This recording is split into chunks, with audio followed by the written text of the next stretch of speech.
चलिए आज बात करते हैं एक ऐसे करिश्मे की जो सिर्फ पत्थर का नहीं बल्कि इंसानी कल्पना और हिम्मत की एक बेमिसाल कहानी है। ये है कैलाश मंदिर, जहां कला और इंजीनियरिंग की सारी हदें टूटती नजर आती हैं। लेकिन आगे बढ़ने से पहले एक पल के लिए रुकिए और सोचिए, क्या हो अगर इतिहास की ये सबसे बड़ी कलाकृति असल में बनाई ही न गई हो। क्योंकि सच तो यही है, इसे ईंट पत्थर से जोड़ा नहीं गया, बल्कि एक पूरे के पूरे पहाड़ को ही तराशकर बना दिया गया। तो सबसे पहले ये बात साफ कर लेते हैं कि कैलाश मंदिर कोई आम इमारत बिल्कुल नहीं है। ये असल में दुनिया की सबसे बड़ी मूर्ति कला है, जिसे एक ही पत्थर से बनाया गया है। इसे कहते हैं मोनोलिथिक आर्किटेक्चर, यानी एक ही पत्थर से बनी कला। सोचकर देखिए, एक पूरा का पूरा पहाड़ जिसे तराश कर एक मंदिर बना दिया गया हो। अविश्वसनीय है ना? तो सवाल ये उठता है कि भाई ये चमत्कार हुआ कैसे। इसे बनाने का तरीका इतना अनोखा है कि आज के बड़े बड़े इंजीनियर्स भी हैरान रह जाते हैं। इसे ऊपर से नीचे की तकनीक से बनाया गया था।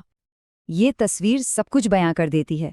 देखिए, दुनिया की हर इमारत नीचे से ऊपर की ओर बनती है ना, पत्थर पर पत्थर जोड़कर। लेकिन कैलाश मंदिर ठीक इसका उल्टा है, इसे ऊपर से नीचे की ओर तराशा गया। इसका तरीका कुछ ऐसा था। सबसे पहले एक मजबूत पहाड़ चुना गया, फिर कारीगरों ने ऊपर से खुदाई शुरू की और मंदिर का ढांचा बनाया। और कमाल की बात तो ये है कि बाहरी और भीतरी नक्काशी एक साथ की गई।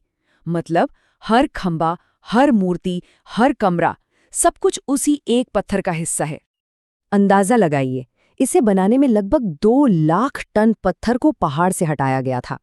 2 लाख टन, और वो भी सिर्फ छेनी और हथौड़े जैसे औजारों से। ये सोचना भी मुश्किल है। और यही इसकी सबसे बड़ी खासियत है। इसमें कोई जोड़ नहीं है, कोई सीमेंट नहीं, कुछ भी नहीं। ये सिर्फ एक ही चट्टान का कमाल है जो इसे हजारों सालों से मजबूती से खड़ा रखे हुए है। तो अब सवाल ये है कि इस नामुमकिन से दिखने वाले काम को मुमकिन किसने बनाया? कौन थे वो लोग? चलिए इतिहास के पन्नों में इसका जवाब ढूंढते हैं। ये बात है 8वीं सदी की, जब राष्ट्रकूट वंश के राजा कृष्ण प्रथम ने इस मंदिर को बनाने का सपना देखा। और हैरान करने वाली बात यह है कि इसका जो मेन स्ट्रक्चर था वो सिर्फ 18 सालों में बनकर तैयार हो गया था। तो ये कुछ जरूरी बातें हैं। इसे राष्ट्रकूट राजा कृष्ण प्रथम ने महाराष्ट्र की एलोरा गुफाओं में बनवाया था, और इसे गुफा नंबर 16 के नाम से भी जाना जाता है। चलिए अब जरा मंदिर की कला की दुनिया में चलते हैं। इसकी दीवारें सिर्फ पत्थर की नहीं है, बल्कि कहानियों से भरी एक खुली किताब है। ये मंदिर दक्षिण भारत की द्रविड़ शैली में बना है। इसमें एक बड़ा सा गेट है जिसे गोपुरम कहते हैं। नंदी के लिए एक मंडप है और एक पिरामिड जैसा मुख्य टावर भी। और सबसे गजब की बात, ऐसा लगता है जैसे हाथियों की एक पूरी कतार ने इस मंदिर को अपनी पीठ पर उठा रखा है। इतिहासकारों ने इसे अभूतपूर्व चमत्कार कहा है, और जब आप इसकी सबसे मशहूर मूर्ति देखेंगे ना, तो आप भी यही कहेंगे। यहाँ भारतीय कला का वो शाहकार मौजूद है जिसका नाम है रावण कैलाश पर्वत को हिलाते हुए। ये सिर्फ एक मूर्ति नहीं है, बल्कि पत्थर में उकेरी गई एक पूरी कहानी है। इसमें दिखाया गया है कि रावण अपनी पूरी ताकत से कैलाश पर्वत को हिला रहा है, और ऊपर भगवान शिव बिल्कुल शांत बैठे हैं और सिर्फ अपने पैर के अंगूठे से उसे दबाकर रोक देते हैं। उनके पास में देवी पार्वती घबराहट से उन्हें पकड़ लेती हैं। सोचिए, एक ही पत्थर में ताकत, शांति और डर, कितना अद्भुत संगम है। कैलाश मंदिर कितना बड़ा अजूबा है, इसे समझने के लिए लोग अक्सर इसकी तुलना मिस्र के पिरामिड से करते हैं।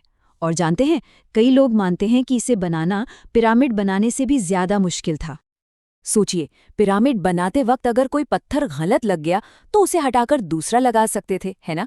लेकिन यहाँ तो पत्थर हटाए जा रहे थे।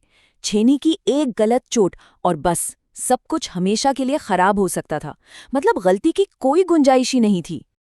और शायद इसीलिए यूनेस्को ने इसे विश्व धरोहर यानी वर्ल्ड हेरिटेज साइट का दर्जा दिया है। ये सिर्फ भारत की नहीं, बल्कि पूरी दुनिया की एक अनमोल विरासत है। तो आखिर में ये हमें एक सवाल के साथ छोड़ जाता है कि एक ऐसा अजूबा जिसे बनाने के लिए कुछ जोड़ा नहीं, बल्कि सिर्फ हटाया गया, वो हमें मजबूत इरादों और हमेशा रहने वाली कला के बारे में क्या सिखाता है।